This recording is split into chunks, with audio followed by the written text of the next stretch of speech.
BC రిజర్వేషన్లపై నయా drama 42% రిజర్వేషన్పై కాలయాప ధోరణి assembly ప్రత్యేక సమావేశాల్లో చట్టబద్ధత కల్పించి మద్దతివ్వాలని కేంద్రాన్ని కోరనున్న రాష్ట్ర ప్రభుత్వం. కేంద్రం ఒప్పుకోకుంటే పోరాటం, పార్టీలకు లేఖలు. ఢిల్లీకి అఖిల పక్షాన్ని తీసుకెళ్తామంటూ లీకులు. ఇప్పటికే బీసీ రిజర్వేషన్లపై కేంద్ర మంత్రి బండి మెలిక బీసీల్లో ముస్లింలు కలపొద్దంటూ వ్యాఖ్యలు. రిజర్వేషన్లపై కాంగ్రెస్ బీజేపీల నయా డ్రామా. బీసీలను బురిడి కొట్టించేందుకు కొత్త ఎత్తుగడ మళ్ళొకటి తీసుకొస్తున్నారు. చూడండి, ఇక బీసీ రిజర్వేషన్లపై మళ్ళొక కొత్త డ్రామానికి తెరలేకపోతున్నట్టు ప్రభుత్వం కనపడుతున్నది. ఇక ఢిల్లీ వాళ్ళు ఒప్పుకోవట్లేదు, కేంద్రం ఒప్పుకోవట్లేదు, బీజేపీ వాళ్ళు ఒప్పుకోవట్లేదు, బీజేపీ వాళ్ళకి బీఆర్ఎస్ వాళ్ళు సహకరిస్తా ఉన్నారు. ఇగో ఇది కథ. బీసీలంతా కూడా, బీసీ మేధావులంతా ఒకసారి ఆలోచన చేయండి. ఇంకేమున్నది, అయిపోయింది. రిజర్వేషన్ మొత్తం ఖరారు చేసేసినాం, 42% స్థానిక సంస్థలకి ఇవ్వబోతా ఉన్నాం అని చెప్పి ఇన్ని ముచ్చట్లు చెప్పిండ్రు. మళ్ళీ దీన్ని డైవర్ట్ చేసేటటువంటి ప్రయత్నం చేస్తా ఉన్నారు. బీసీ మేధావులంతా కూడా మీరు ఒక తాటి పైకి వచ్చి ఖచ్చితంగా ఇది నీరు గారిపోతా ఉన్నది, మళ్ళీ దీన్ని కొత్తగా తీసుకుపోతా ఉన్నారు. ఒకసారి మీరే ఆలోచన చేసుకోండి. స్థానిక ఎన్నికల్లో బీసీలకు 42% రిజర్వేషన్ అనేది మరో ఎన్నికల స్టంటుగా మారే అవకాశాలు కల్పిస్తున్నాయి. ప్రత్యేక అసెంబ్లీ సమావేశాల్లో చర్చించి బీసీ రిజర్వేషన్ బిల్లుకు ఆమోద ముద్ర వేసి బంతిని కేంద్రం కోర్టులోకి వేయాలని చూస్తున్నట్లుగా తెలుస్తోంది. అంటే వీళ్ళు ఇక్కడ ఏదో ఆమోదం పెట్టి వీడికెళ్ళి ఢిల్లీకి పంపిస్తారు. ఇక అది అట్లే కాలయాపన జరుగుతూ ఉంటది, దీని మీద ఉద్యమాలు నడుస్తూ ఉంటాయి. ఈ లోపు మళ్ళీ ఎన్నికలు వస్తాయి. మళ్ళీ ఎన్నికల దాకా కాలయాపన చేసేటటువంటి ప్రయత్నం ప్రస్తుత ప్రభుత్వం చేస్తా ఉన్నది.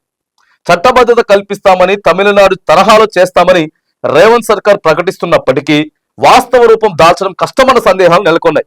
కేంద్ర రాష్ట్ర ప్రభుత్వాల ద్వంద్వ వైఖరితో బీసీలకు మొండి చేయి చూపడం ఖాయమనేటటువంటి విమర్శలు అయితే వినిపిస్తా ఉన్నాయి. ఇక అందరి ద్రాక్షగా మరి మారబోతా ఉన్నదా మళ్ళీ బీసీ ఉద్యమం?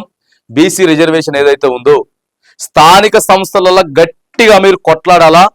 42% మీకు రిజర్వేషన్లు రావాల్సిందే. ఒక్క స్థానిక సంస్థల ఎన్నికలే కాదు, స్థానిక సంస్థల ఎన్నికలు వచ్చినాయంటే జెడ్పీటీసీలు, ఎంపీటీసీల వల్ల ఏం కాదు.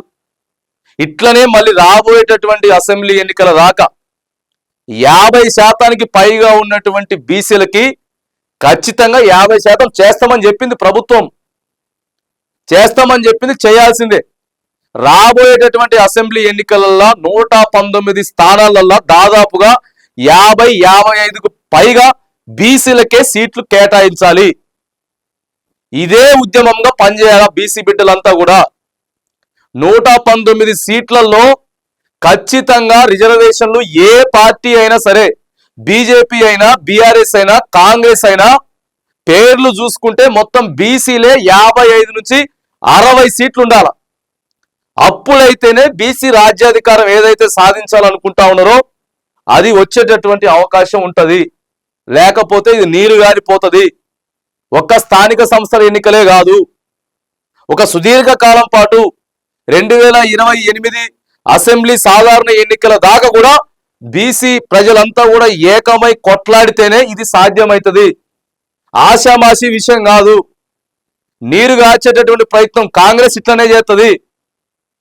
మొన్న మనకి ఇంటర్వ్యూకి వచ్చినటువంటి నేత చెప్తా ఉన్నాడు, 1968 అట్లనే చేసిర్రు, ఇగో ఇస్తాం తెలంగాణ, ఇగో ఇస్తామని చెప్పిండ్రు. మళ్ళా దాన్ని నీరు గార్చారు. ఆ తర్వాత మళ్ళీ 85లో కూడా మళ్ళా దాన్ని మూవ్మెంట్ చేశారు. మళ్ళీ అక్కడనే ఏదో ఒకటి చేసి ఆపేటటువంటి ప్రయత్నం చేశారు. అప్పుడు కాంగ్రెస్ ప్రభుత్వమే. ఇక అప్పుడు కొద్దిగా టీఆర్ఎస్ పార్టీ 2001లో స్థాపించిన తర్వాత ప్రజలంతా కూడా అరే మనకు అన్యాయం జరుగుతుందని చెప్పి అర్థం చేసుకున్న తర్వాత 1200 మంది చనిపోయిన తర్వాత సకల జనులంతా కూడా రోడ్డు మీదకి వచ్చి ఉద్యమం చేస్తే గాని తెలంగాణ రాలే. ఉద్యమం సుదీర్ఘకాలం పాటు జరిగింది, దశాబ్దాల పాటు జరిగిందని చెప్పి నిన్న ఆయన చెప్తున్నాడు. సో ఇది కూడా అంతే. ఒక్కసారి నీరు గారిందంటే మాత్రానికి మళ్ళీ దీనికి ఒక 5 ఏళ్ళు, 10 ఏళ్ళు, 15 ఏళ్ళు వెనకపోయేటటువంటి ప్రసక్తి ఉంటుంది.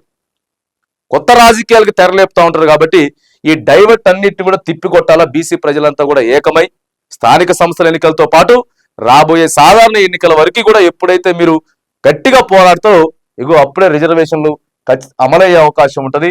నయా డ్రామాకి తెరలేపారు. దీన్ని గమనించాలని చెప్పి బీసీ ప్రజల్ని మనం కోరుతా ఉన్నాం.